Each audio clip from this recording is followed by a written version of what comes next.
everyone. 2022 seems like a very good year to try out vegetarian meals at least once a week. Healthy for the body, but also healthier on our wallets. Like, Julie is back to finish the daily dish, but Julie, first we have to talk about the rising cost of meat.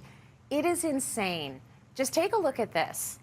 And look at how high the prices are now. The other day, my husband went to one of our favorite burger joints, and the combo was just under $20. I was like, what? So what's going on? Farmers say feed, seed, fuel, and fertilizer costs have gone up by 30%, up to 30%. So, Jules, we both have kids.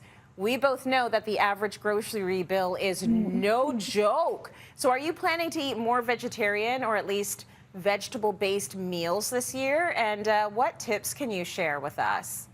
So I'm a single mother of two boys. So I've been reducing my meat intake for years now. And, you know, for the purpose of health, but that also for the purpose of budget. So one thing I do is reduce the portion size per person of meat. So that's the first way. So what that means is you can make an extra side to kind of supplement, you know, the loss of the portion of meat. So that works pretty well because you can buy less meat.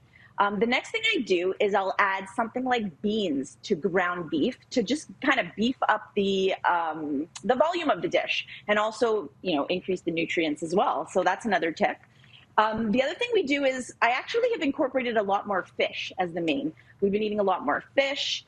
And the last thing that I try to do is I just explore other ingredients. So we have to get away from this idea that the meat has to be the main part of the dish. There's so many great dishes where meat is not the focus, like the dish I'm about to make for you here. Mushrooms, for example, it's an ingredient that is really, really meaty and really satisfying. So I think in those techniques, you can really reduce the cost of meat on your grocery bill.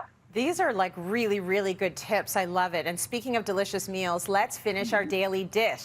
So here's what you'll need for Julie's Marsala mushrooms. You need some unsalted butter, cremini mushrooms, shallots, garlic broth, Marsala wine, some heavy cream, and some fresh thyme and parsley. It sounds so decadent. Where do we start, Jules? Okay, so I'm at the point where I've already melted the butter, so about 3 tablespoons of butter. And then you're going to add in your cremini mushrooms into the sizzling pan. Okay, you love the cremini mushrooms for this recipe. Why is that? So I love cremini mushrooms because, most importantly, they're accessible. They may go by other names at the grocery store, such as like gourmet brown, but I love the flavor of them. And if you're not able to find the cremini mushrooms, I mean, I couldn't find a lot of them at the grocery store last night. So what I did is I bought shiitake and I put in some shiitake mushrooms with the cremini. Also very, very delicious. So I'm at the point right now where I added in the mushrooms and I browned them in the butter. And then after about 1 minute to 2 minutes, you'll see that the mushrooms are going to start to wilt and get brown. And then, you know, a few more minutes is going to go by and you're going to add in the shallots and the garlic. And I'm at a point now where I can actually start my sauce. So for the sauce, we're going to be using a herb, but we're going to be using thyme. And I have a little hack that I want to show you guys, because you know how thyme, if you need a lot of it, it's like a pain to get off the little branches. I saw this hack online and I thought it was so cool. So basically you get like a little sieve and you poke the branch through the sieve. You pull it through and it takes all the leaves off the thyme. That makes sense to me. So it does the removing of the leaves for you. Yes. Also a fun activity for kids, so they can help you. So I'm going to go ahead and add the thyme. I always like to look for ways that the kids could be incorporated. That's kind of my thing. So added the thyme. We're going to add the chicken broth. Then we're going to add the Marsala wine. And if you can't find Marsala, a dry sherry or a port also works well. Put the heat back up here. And then I'm going to add a 1/3 cup of heavy.